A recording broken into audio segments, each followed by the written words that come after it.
Welcome back, guys. Another video with Fonzie, and today we're going to talk about DS4 controller setup, or a PlayStation 4 controller setup. So straight into it, we'll jump into controls and we'll go through what we've got here. So obviously for myself, I use an automatic transmission because I couldn't be stuffed, and basically all my controls are default. The only thing I change is certain things like stabilizer and this sort of thing, and we'll get into that. So I'm just showing you here you know what I've got set. So for special guns, just there, that's things like the STRV 81, that's your rockets. So another thing I've set there is obviously my smoke screen, which is I press up on the directional pad and then X to pop smoke.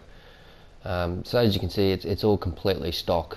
There's only a few things that I actually change. You'll just see under there, binoculars is something that I've set. Stabilizer mode for your late tier vehicles, turn your stab on and off. You know, like all this views in battles for me is all stock. Gamepad acceleration, I don't use my gamepad. That's a little pad in the middle of your controller. I don't actually really use that. So that's obviously set to 0. So it's just basically all stock. Suspension control mode, I haven't actually binded any keys for that because I don't have any tanks with suspension control. It's Japanese tanks. And obviously all that stuff yet again is stock. So that's for your tank repair and shells and whatnot. That's all completely stock. Tow rope, I believe I've set. Crew replacement, I believe I've set. But even when you're in a cap point, you still get the drop down menu if you press R1 to set those controls. And then just quickly there, you'll see the rangefinder and crosshair lighting. I've set those. Yeah, and then you'll see that one there on the very bottom, the sight distance control. That is that'll actually move your reticle up and down. So if you use your rangefinder to find a range, you can actually set the distance where your tank will fire. So you can see here everything's completely stock. I'll just move forward.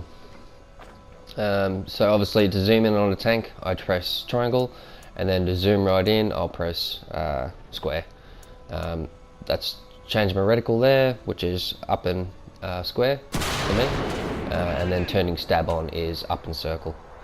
So that's basically all I really do set.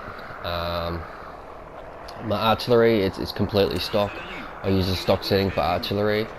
But basically, when it comes to your DS controller,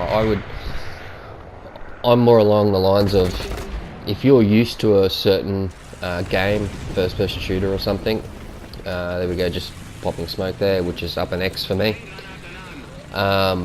If you're used to a certain setting, say you play COD or something like that, well, obviously you're going to be used to those controls. So if it makes it easier for you, set those controls. But basically, when it comes to controller setup, it's what works for you. With me, what works for me is when I start playing a game, I just use completely stock controls. You see there, I'm just changing around ammunition, which will, where the ammunition section is, you can actually see up for Sabot, across for heat, FS, and obviously down for Hesh. Very easy. Just having a look at that plane there. And yeah, so for me, you know, to accelerate, it's obviously just push forward on the left stick, to reverse is back. All movement of my gun is with my right stick. You will see in some of my clips, I'll actually, I don't do it in this one, but I'll actually like use my view, and I won't move my gun or my turret. I'll actually move my view. I'm not actually using my DS controller for that. I'm actually using my joystick, which is directly in front of me when I play Warthunder. It's got a hat switch, and sometimes I'll use that just to look around.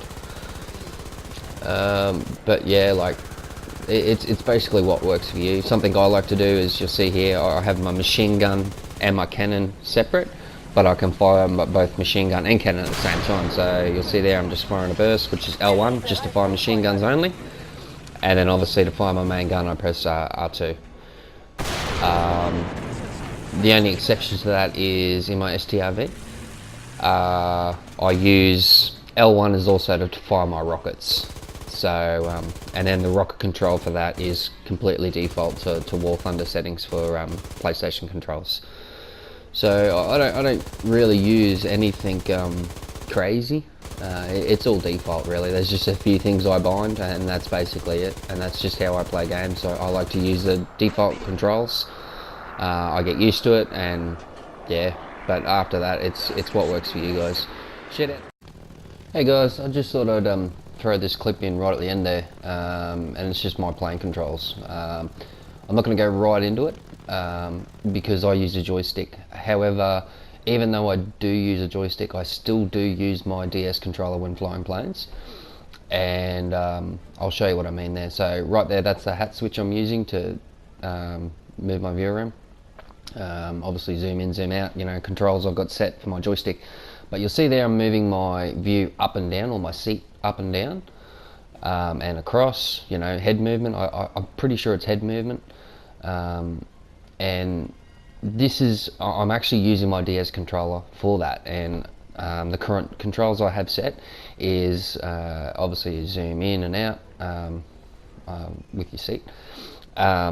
So to the controls I've actually set there for that is I press R2, and then on my left analog stick I'll move it up and down or left and right, and that will move my head around. And this is for when I fly sim, because I believe moving yourself around in the plane greatly helps, especially with aiming. That's my that view right there is my default setting for when I'm flying. I have my reticle set as basically high as I can go, because it just makes leading shots a little bit easier. And the other thing I've got set there, you'll see I'm just doing it right now, is trim control settings, and this is for sim as well. So obviously you've got full control of your plane in sim, so you want to be able to trim your plane where required. So and that's as simple for me is for my elevators it's up and down on the left analog, my ailerons is left and right, and my rudder is the right stick, left and right. Alright guys, cheers.